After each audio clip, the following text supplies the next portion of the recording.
સુરતના હજીરાની એક કંપનીમાં લિફ્ટ તૂટી જતી હતી અને જેમાં એક વ્યક્તિનું સારવાર દરમિયાન મોત નીપજ્યું છે। ગઈકાલે પ્લાન્ટ નંબર 1 માં HPI મોડલ નંબર 4 માં લિફ્ટ તૂટી પડી હોવાની ઘટના સામે આવી હતી અને જેમાં લિફ્ટ ઓપરેટર અને સાથે એક ટ્રેની OGT કર્મચારી ગંભીર રીતે ઘાયલ થયા હતા। ત્યારે બંને કર્મચારીઓને સુરતની આશુતોષ હોસ્પિટલમાં એડમિટ કરવામાં આવ્યા હતા। જો કે લિફ્ટ ઓપરેટર મહેશ કુમારને બ્રેન હેમરેજ થયું હતું, જેથી વધુ સારવાર માટે તાત્કાલિક જ તેમને એર એમ્બ્યુલન્સની મદદથી મુંબઈ સારવાર અર્થે ખસેડવાની ફરજ પડી, જ્યાં સારવાર દરમિયાન તેમનું મોત નીપજ્યું।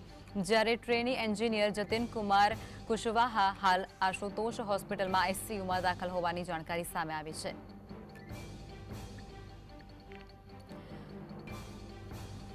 તો આ ઘટના સામે આવી રહી છે, જે અંતર્ગત લિફ્ટ ફસાવાને કારણે બે વ્યક્તિઓ છે તેમને ઈજા પહોંચી હતી, એકનું મોત થઈ ચૂક્યું છે। સુરતના હજીરાની અંદર આ સમગ્ર ઘટના સામે આવી છે।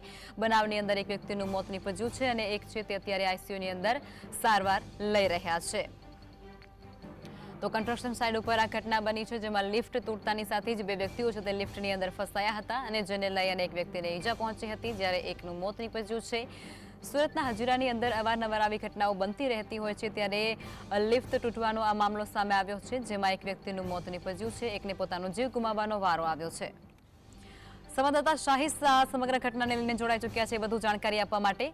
શાહિસ, જે પ્રમાણે વિગતો મળી રહી છે, સુરતના હજીરાની અંદર એક કંપનીમાં લિફ્ટ અટવાઈ હતી અને તેને લઈ અને લિફ્ટ તૂટી હતી, ત્યારબાદ એકનું મોત નીપજ્યું છે અને એક જે વ્યક્તિ છે તે હજુ સારવાર હેઠળ છે, ICUમાં છે। શું છે જાણકારી?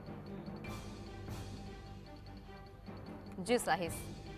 તૂટવાનો મામલો સામે આવ્યો હતો, જેની અંદર સારવાર દરમિયાન એક વ્યક્તિનું મોત નીપજ્યા હોવાના સમાચાર અત્યારે સામે આવી રહ્યા છે। ગતરોજ બપોરના 3 વાગ્યા plant number 1 HBI model number 4 માં લિફ્ટ તૂટી પડી હોવાની ઘટના સામે આવી હતી, જ્યાં બંને કર્મચારીઓને સુરતની આશુતોષ હોસ્પિટલ ખાતે દાખલ કરવામાં આવ્યા હતા। જોકે lift operator Mahesh Kumar brain haemorrhage થયું હતું, જેથી વધુ સારવાર તેમને તાત્કાલિક એર એમ્બ્યુલન્સ મદદથી મુંબઈ સારવાર અર્થે ખસેડવામાં આવ્યા હતા, જ્યાં સારવાર દરમિયાન તેમનું મોત નીપજ્યું છે। અવારનવાર હજીરા ખાતે આવેલા એમએનએસ કંપની વિવાદોની વચ્ચે રહેતી હોય છે, ત્યારે ફરીથી તૂટવા મામલાને લઈને ફરીથી એક કર્મચારીનો ભોગ લેવાયો છે, પરંતુ કલેક્ટર દ્વારા હજી સુધી જે હજીરા કંપની સામે કોઈ પણ પ્રકારના નક્કર પગલાં લેવામાં આવ્યા નથી।